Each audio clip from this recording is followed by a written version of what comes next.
3 മാസത്തിന് മുൻപ് മാന്നാർ പോലീസ് സ്റ്റേഷനിൽ ലഭിച്ച ഊമക്കത്താണ് അന്വേഷണം വേഗത്തിലാക്കിയത്. പോലീസ് കസ്റ്റഡിയിലുള്ള ഒരാൾ നേരത്തെ ഭാര്യയെയും മക്കളെയും അപകടപ്പെടുത്താൻ ശ്രമിച്ച കേസിൽ ജയിൽ ശിക്ഷ അനുഭവിച്ചിട്ടുമുണ്ട്. അനഘ ഹർഷനുണ്ട് വിശദാംശങ്ങളുമായി. അനഘ, ഇപ്പോൾ സൂചിപ്പിച്ചതുപോലെ തന്നെ അത്യന്തം ദുരൂഹത നിറഞ്ഞൊരു സാഹചര്യമാണ്. ഒരു കുട്ടനാടൻ യാത്രയെക്കുറിച്ചും സൂചിപ്പിക്കുന്നുണ്ട്. എന്താണ് അതിനെക്കുറിച്ചുള്ള വിവരങ്ങൾ ലഭ്യമായിട്ടുണ്ടോ?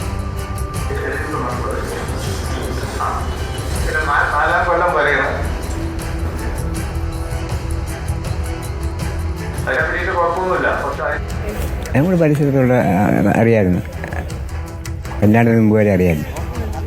ഈ അനിലും കലയും തമ്മിൽ ഏതെങ്കിലും രീതിയിലുള്ള പ്രശ്നങ്ങളൊക്കെ ഉണ്ടായിരുന്നോ? ഇവിടെ വഴക്കൊന്നും ഉണ്ടായിട്ടില്ല. ഈ കലയെ കാണാതായ ഒരു സാഹചര്യം എങ്ങനെയായിരുന്നു? അവൾ വേറെ അവൻ ഗൾഫിൽ പോയത് നമുക്ക് വേറെ ആരുമായിട്ടുള്ള ഇതുണ്ടായിരുന്നു പറഞ്ഞല്ല ബന്ധമില്ലത്. അങ്ങനെ അറിയാവും. നിലവിലെ അനിലിന്റെ വീട്ടിൽ ആരൊക്കെയാണ് താമസിക്കുന്നത്? രണ്ടാമത്തെ ഭാര്യയും ആദ്യത്തെ വകയിലെ ഈ കലയുടെ മോനും ഇപ്പം ഇപ്പോഴത്തെ വകയിലെ 2 പിള്ളേരും തന്നെയും തള്ളി. അങ്ങനെ അറിയില്ല. കല ഏതെങ്കിലും രീതിയിൽ ആ മകനെ ആവശ്യപ്പെടുന്നൊക്കെ സാഹചര്യം ഉണ്ടായിരുന്നു? ഉണ്ടായിരുന്നു. അല്ലല്ല, കല ഇവിടെ തന്നെ വളരുകയല്ലേ കൊച്ചനെ. ഇത്തരത്തിലൊരു കൊലപാതകത്തിലേക്കൊക്കെ കടക്കേണ്ട ഒരു സാഹചര്യമൊക്കെ ഉണ്ടായിരുന്നു എന്ന് വിശ്വസിക്കുന്നുണ്ട്? ഞങ്ങൾക്ക് വിശ്വാസമില്ല. ആര്യ, ഇതാണ് പ്രദേശവാസികൾ പറയുന്നത്. അതായത് ഇത്തരത്തിൽ കലയും ഭർത്താവും തമ്മിൽ യാതൊരുവിധ പ്രശ്നവും ഇല്ല എന്നാണ് ഈ പ്രദേശവാസികളൊക്കെ തന്നെ പറയുന്നത്. എന്തായാലും കല വീട്ടിൽ നിന്ന് ഒരു ദിവസം ഇറങ്ങിപ്പോയി എന്ന് തന്നെയാണ് ഇവരൊക്കെ പറയുന്നത്. ആര്യ, അനഘ, നേരത്തെ സൂചിപ്പിച്ചതുപോലെ തന്നെ ഇവർ ഒരു യാത്രയൊക്കെ പോയിരുന്നു. കുട്ടനാട് ഭാഗങ്ങളിൽ കാർ വാടകയ്ക്കെടുത്തൊരു യാത്രയൊക്കെ പോയിരുന്നു. അതിന് പിന്നീടാണ് ഈ ക്രൂരമായ കൊലപാതകം നടന്നത് എന്ന തരത്തിലേക്കാണ് വിവരങ്ങൾ പുറത്തു വരുന്നത്. അതിനെക്കുറിച്ച് എന്തെങ്കിലും വ്യക്തത വരുന്നുണ്ടോ? അതായത് ഒരു പോലീസിൻ്റെയൊക്കെ ഒരു പ്രാഥമിക നിഗമനം, അതായത് ഇവർ ഒരു ദിവസം ഈ പിടിയിലായിരിക്കുന്ന 5 പേരും കലയും ചേർന്ന് കുട്ടനാട്ടിലേക്ക് ഒരു ഉല്ലാസയാത്ര പോയിരുന്നു. കുട്ടനാട്ട് ഷാപ്പിലെല്ലാം കയറി ഭക്ഷണമൊക്കെ കഴിച്ച് ആ രീതിയിൽ നല്ല ഒരു യാത്രയായിരുന്നു അത്. ആ യാത്ര കഴിഞ്ഞ് മടങ്ങി വരുന്ന വഴി കാറിൽ വെച്ച് ഷാൾ ഉപയോഗിച്ച് കലയുടെ കഴുത്ത് മുറുക്കി കൊലപ്പെടുത്തിയതിനു ശേഷം വീട്ടിലെ സെപ്റ്റിക് ടാങ്കിൽ കുഴിച്ചു മൂടുകയായിരുന്നു എന്നാണ് ഒരു പ്രാഥമിക നിഗമനം. അതായത് ഇങ്ങനെയാണ് പുറത്തു വരുന്നത്. ആര്യ,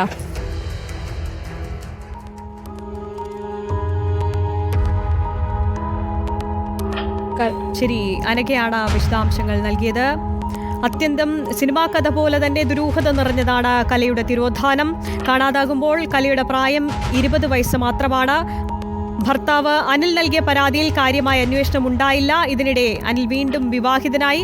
പക്ഷേ കലയുടെ തിരോധാനം ചോദ്യചിഹ്നമായി അവശേഷിച്ചു. കലയും ഭർത്താവും പ്രണയിച്ച് വിവാഹിതരായവരാണ്. അനിലിന്റെ ബന്ധുക്കൾക്ക് വിവാഹത്തിൽ താല്പര്യമില്ലാതിരുന്നതിനാൽ ബന്ധുവീട്ടിലാണ് വിവാഹശേഷം കലയെ താമസിപ്പിച്ചിരുന്നത്. കലയെ ഇവിടെ നിർത്തിയ ശേഷം ഭർത്താവ് പിന്നീട് വിദേശത്തേക്ക് ജോലിക്ക് പോയി. എന്നാൽ കലയ്ക്ക് മറ്റാരോടോ ബന്ധമുണ്ടെന്ന് ചിലർ അനിലിനെ അറിയിച്ചു. ഇരുവരും തമ്മിൽ തർക്കങ്ങളും ഉണ്ടായിരുന്നു. കലഹം മൂർച്ഛിച്ചപ്പോൾ വീട്ടിലേക്ക് തിരികെ പോകാൻ കല തുനിഞ്ഞു. പിന്നീട് ബന്ധുക്കളും അയൽവാസികളും അറിയുന്നത് കല വേറെ ആരുടെ കൂടെ പോയെന്നാണ്. മകനെ തനിക്ക് വേണമെന്ന് അനിൽ ആവശ്യപ്പെട്ടു. പിന്നീട് നാട്ടിലെത്തിയ ശേഷം കലയുമായി സംസാരിക്കുകയും കാർ വാടകയ്ക്കെടുത്ത് കുട്ടനാട് ഭാഗങ്ങളിൽ യാത്ര പോവുകയും ചെയ്തു. ഇതിനിടെ സുഹൃത്തുക്കളായ 5 പേരെ വിളിച്ചു വരുത്തി കാറിൽ വെച്ച് കലയെ കൊലപ്പെടുത്തുകയായിരുന്നുവെന്നാണ് വിവരം. തുടർന്ന് മൃതദേഹം സെപ്റ്റിക് ടാങ്കിൽ കുഴിച്ചിട്ടു. 3 മാസത്തിന് മുൻപ് മാന്നാർ പോലീസ് സ്റ്റേഷനിൽ ലഭിച്ച ഊമക്കത്താണ് അന്വേഷണം വേഗത്തിലാക്കിയത്. പോലീസ് കസ്റ്റഡിയിലുള്ള ഒരാൾ നേരത്തെ ഭാര്യയും മക്കളെയും അപകടപ്പെടുത്താൻ ശ്രമിച്ച കേസിൽ ജയിൽ ശിക്ഷ അനുഭവിച്ചിട്ടുമുണ്ട്.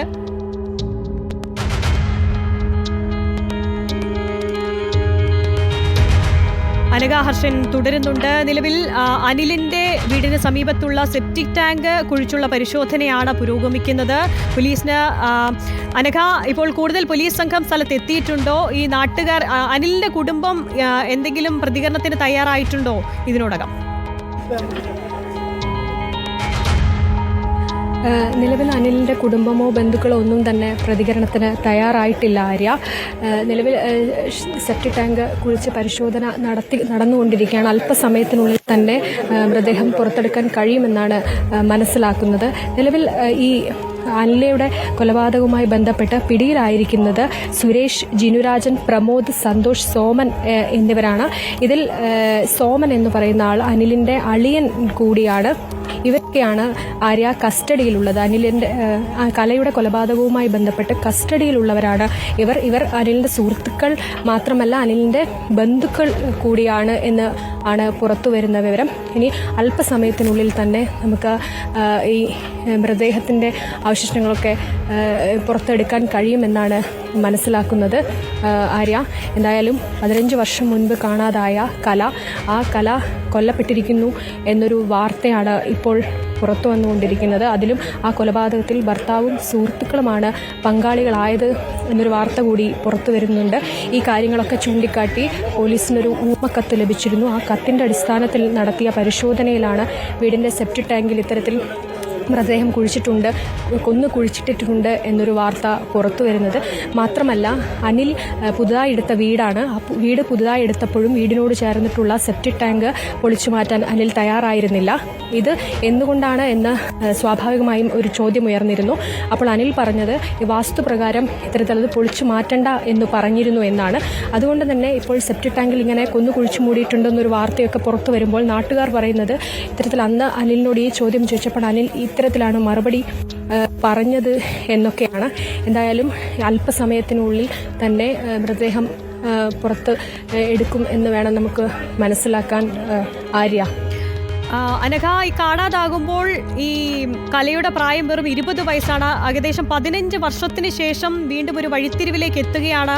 അപ്പോൾ ഒരു ദുരൂഹതയും ഇതിൽ തോന്നിയിട്ടില്ലേ എന്നുള്ളതാണ്. ഈ പോലീസ് അന്വേഷണം നടത്താതിരുന്നതിലും ഒരു ദുരൂഹതയില്ലേ? പോലീസ് അന്വേഷണം, അതായത് അനിലിന് കലയ്ക്ക് കൃത്യമായൊരു ബന്ധുക്കളോ ഒന്നും തന്നെ ഉണ്ടായിരുന്നില്ല. നിലവിൽ കലയുടെ അച്ഛനും അമ്മയൊക്കെ മരിച്ചിട്ടാണുള്ളത്. ഒരു സഹോദരൻ മാത്രമാണുള്ളത്. അപ്പോൾ അതുകൊണ്ട് തന്നെ നമുക്കറിയാം പോലീസ് സ്റ്റേഷനിൽ ഒരു കേസ് കൊടുത്താൽ അതിന് പുറകെ നടന്ന് വേണം നടക്കുക ഒക്കെ വേണം. പക്ഷെ അന്ന് അത്തരത്തിൽ അനിലെ കാണാനില്ലെന്നൊരു പരാതി കൊടുത്തു. കുറച്ച് ദിവസം അതിൻ്റെ പുറകെ അനിലിൻ്റെ കലയുടെ ബന്ധുക്കളൊക്കെ ഉണ്ടായിരുന്നു. പക്ഷേ പിന്നീട് അതിനെക്കുറിച്ച് ആരും തന്നെ അന്വേഷിച്ചില്ല. അതുകൊണ്ട് തന്നെ പോലീസിൻ്റെ ഭാഗത്തു നിന്ന് അത്തരത്തിലൊരു ഇടപെടലൊന്നും ഉണ്ടായിരുന്നില്ല. ഇപ്പോഴും പോലീസ് സ്റ്റേഷനിലേക്ക് വന്നൊരു ഊമക്കത്തിൻ്റെ അടിസ്ഥാനത്തിൽ നടത്തിയൊരു അന്വേഷണത്തിലാണ് ഇത്തരത്തിൽ അനിലിൻ്റെ വീടിനോട് ചേർന്ന സെപ്റ്റിക് ടാങ്കിൽ ഇത്തരത്തിൽ കലയെ കൊന്ന് കുഴിച്ചു മൂടിയിട്ടുണ്ട് എന്നൊരു വാർത്തയൊക്കെ പുറത്തു വരുന്നത് ആര്യ.